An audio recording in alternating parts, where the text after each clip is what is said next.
Hello students, स्वागत है आप सभी का हमारे यूट्यूब चैनल पर जिसका नाम है सौरभ क्लासेस फॉर हिस्ट्री। मैं सौरभ आज मध्यकालीन भारतीय इतिहास से काफ़ी रोचक विषय औरंगज़ेब की धार्मिक नीति लेकर उपस्थित हुआ हूँ। तो चलिए बिना देरी के हम अपने इस क्लास को आगे बढ़ाते हैं। औरंगज़ेब की धार्मिक नीति का वर्णन करें। औरंगज़ेब की धार्मिक नीति संकुचित थी तथा वह एक कट्टर सुन्नी मुसलमान था। वह अकबर की धार्मिक सहिष्णुता को दोष मानता था। इसी कारण उसने इस दोष को दूर करने के लिए धार्मिक असहिष्णुता की नीति अपनाई और इस्लाम को राजधर्म घोषित कर दिया। औरंगज़ेब की संकीर्ण धार्मिक नीति का विकास एकाएक हुआ।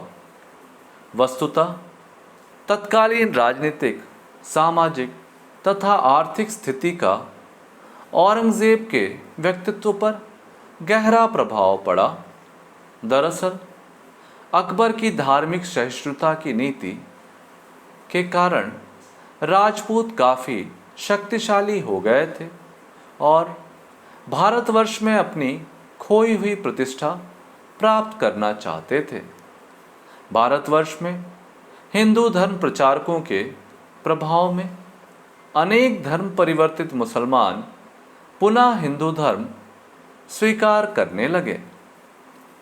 शासकीय प्रोत्साहन से तेजी से हिंदू मंदिरों का निर्माण होने लगा था।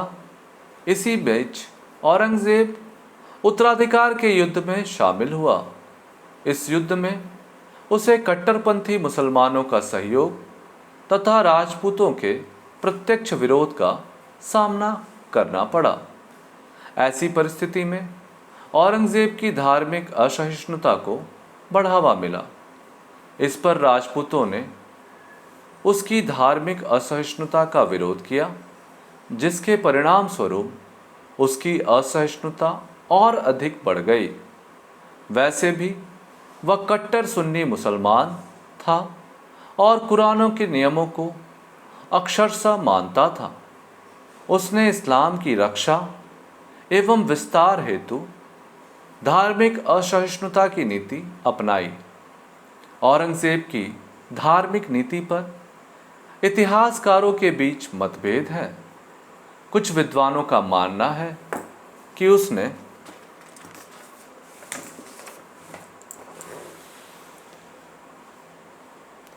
अकबर की धार्मिक सहिष्णुता की नीति को पूर्णतः परिवर्तित कर दिया, जिससे साम्राज्य के प्रति हिंदुओं की निष्ठा जाती रही।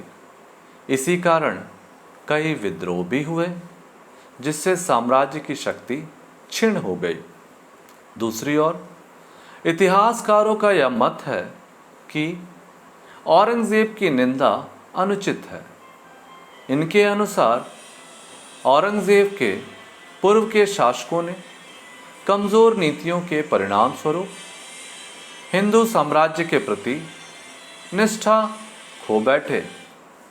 औरंगज़ेब ने दिल्ली की गद्दी पर बैठते ही इस्लाम को राजधर्म घोषित किया। उसने अकबर द्वारा चलवाए गए सभी प्रथाओं को बंद करवा दिया जो इस्लाम विरोधी थे। उसने हिंदू पर्व त्योहारों को बंद करवा दिया। हिंदुओं को पुनः मुसलमान बनाने के लिए दबाव दिए। उसने शराब, भांग, संगीत, वेश्यावृत्ति आदि पर प्रतिबंध लगा दिए। स्त्रियों के मस्जिद में प्रवेश को प्रतिबंधित कर दिया। उसने पुराने मस्जिदों की मरम्मत कराई एवं नए मस्जिदों का निर्माण कराया। इसके अलावे जजिया करों की वसूली पुनः प्रारंभ या लागू कर दी।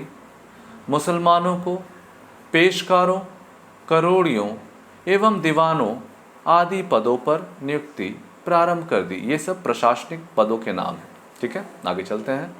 इस प्रकार औरंगज़ेब ने कुरान के नियमों एवं आदर्शों के अनुसार शासन करने का प्रयत्न किया, परंतु उसके ये सारे प्रयत्न समान रूप से सफल नहीं हुए। संगीत को प्रतिबंधित किए जाने के बावजूद इस काल में सरदारों एवं सामंतों ने संगीतज्ञों को संरक्षण दिया। शराब एवं भांग का प्रचलन भी जोरों से रहा। वैश्यावृत्ति भी रोकी नहीं जा सकी। कई सरदारों, सामंतों एवं धनवान लोगों ने वैश्यावृत्ति को संरक्षण दिए। इसी तरह पेशकारों, करोड़ियों एवं दीवानों के पद मुसलमानों के लिए सुरक्षित रखने पर उसे योग्य मुस्लिम उम्मीदवार प्राप्त नहीं हुए। साथ ही बलात् इस्लाम स्वीकार करवाने में भी वह पूर्णतया सफल ना रहा। केवल निम्न वर्गीय हिंदुओं ने प्रलोभन में आकर इस्लाम स्वीकार किए। ठीक है, अब अंततः हम इसका निष्कर्ष अर्थात यहाँ मूल्यांकन देखते हैं, यहाँ इवैल्यूएशन है। इस प्रकार उपरोक्त अध्ययनों से हम इसका मूल्यांकन करें तो हम पाते हैं कि औरंगजेब की धार्मिक नीति का उद्देश्य भारत में इस्लाम के प्रभुत्व को मजबूत करना था तथा हिंदुओं पर पूर्ण प्रतिबंध या नियंत्रण रखना था, किंतु वह अपने दोनों ही उद्देश्यों में असफल रहा। वह ना तो साम्राज्य को दृढ़ रख सका और ना ही हिंदुओं को अधिकांश संख्या में मुसलमान बना सका। इसके विपरीत उसकी धर्मांधता के परिणाम स्वरूप मुगल साम्राज्य का विध्वंस हो गया। उसकी धर्मांधता के कारण सिख, मराठे, जाट, सतनामी, राजपूत क्षुब्ध हो गए और इन्होंने मुगलों के विरुद्ध भयंकर विद्रोह किया। औरंगजेब को इन विद्रोहों पर काबू पाने के लिए काफ़ी धनराशि का व्यय करना पड़ा।